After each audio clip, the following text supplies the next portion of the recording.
皆さんこんにちは。あるミニマリストの物欲です。今回の動画ではパナソニックのヘアドライヤーナノケア EH-NA0G を紹介します。今までは無印良品のヘアドライヤーを愛用していました。シンプルなデザインに惹かれて4年ほど前に購入したものです。ところが今年の2月に入ってから不具合が目立ってきました。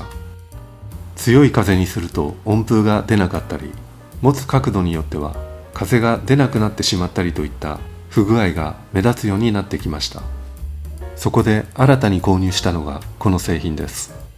パナソニックのヘアドライヤーナノケア EH-NA0G です。色はウォームホワイトを選びました。購入価格は消費税込みで33,000円でした。この製品を選んだ理由は口コミ評価の高さとデザインのシンプルさです。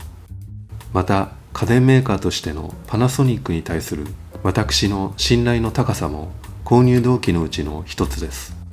それでは開封します。箱を開けて最初に目に入ってきたのはセットノズルです。あとは説明書と本体が入っているだけです。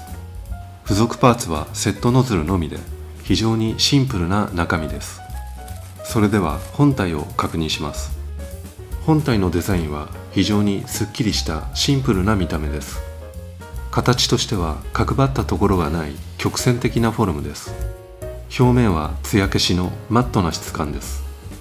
触ってみた感想としては非常にキメが細かくサラサラしていて気持ちいい感触です。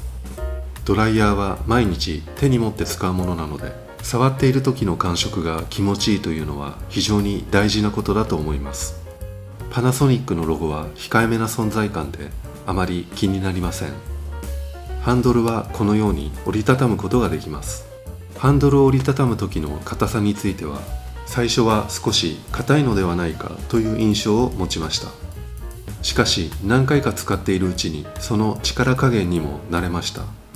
今ではこのくらい硬めでしっかりしている方が安心感があって良いのではないかと感じています。次は各部の説明と動作を確認します。本体の前側には吹き出し口が2つあります。上側の小さい吹き出し口は高浸透ナノイー&ミネラルの吹き出し口です。下側の大きい吹き出し口がメインの吹き出し口です。ここから風が出ます。後ろ側には吸い込み口があります。吸い込み口の素材はメッシュ状になっています。本体の側面には表示部があります。ここのランプが点灯することによってどのモードで動作しているのかがわかります。表示部から少し離れたところにあるボタンが風温切り替えボタンです。電源スイッチはハンドル部分にあります。風の強さはセット、ドライ、ターボの3段階です。ハンドルの後ろ側にはイオンチャージプラスパネルがあります。ここに触れるようにハンドルを持つことによって高浸透ナノイーとミネラルマイナスイオンを髪に浸透しやすくします。結果として髪に水分を補給し、毛先までしっかり潤うという効果を期待できるそうです。それでは電源スイッチを入れてみます。まずはセットです。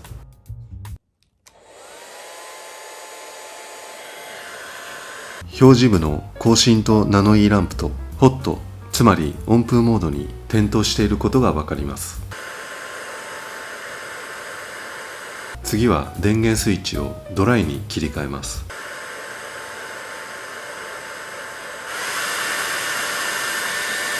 音がやや大きくなりました。次はターボに切り替えます。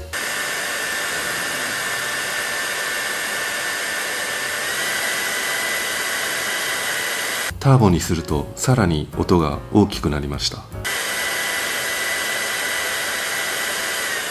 電源スイッチをセットに戻します。今度はこの状態のまま風温切り替えボタンを押します。ボタンを押すごとに表示部のランプが変化します。ボタンを1回押すと温風モードから温風と冷風が交互に切り替わるモードに変わります。スイッチがセットの時には毛先集中ケアモードで、スイッチがターボまたはドライの時には温冷リズムモードです。温風と冷風を髪に交互に当てることによって髪の表面が整い光が反射しツヤツヤな髪に仕上がるそうです。もう一度ボタンを押すとスイッチがセットの状態ではスキンモードになります。スキンモードは肌に香辛とナノイ&ミネラルを含んだ風を当てるもので、肌の潤いを保つ機能があるそうです。もう一度ボタンを押すとスカルプモードです。スカルプモードは地肌に優しい温度である約60度の風で髪を乾かします。もう一回ボタンを押すと温風モードに戻ります。以上が各モードの説明となります。それでは実際に髪を乾かしてみます。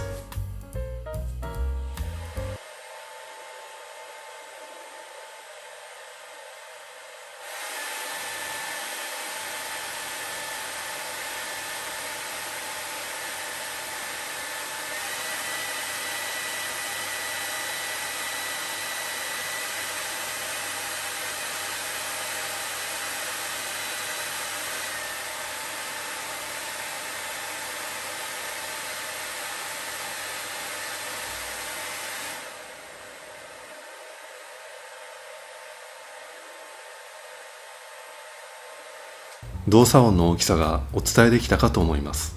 やはり電源スイッチをターボにするとかなり音は大きいです。その代わりに髪を早く乾かすことができます。電源スイッチをドライにして髪を乾かします。ご覧のように私は単発なので、電源スイッチがドライであれば髪はすぐに乾きます。私の髪の毛の悩みとしては、つむじの付近で髪の毛が寝てしまいボリュームが出にくいということでした。つむじの付近ではなるべく髪を根元から持ち上げて乾かすようにします。そうすることによってボリュームアップが期待できます。こうして実際に乾かしてみた感想としては、髪の毛が乾燥してパサパサするような感覚が少ないということです。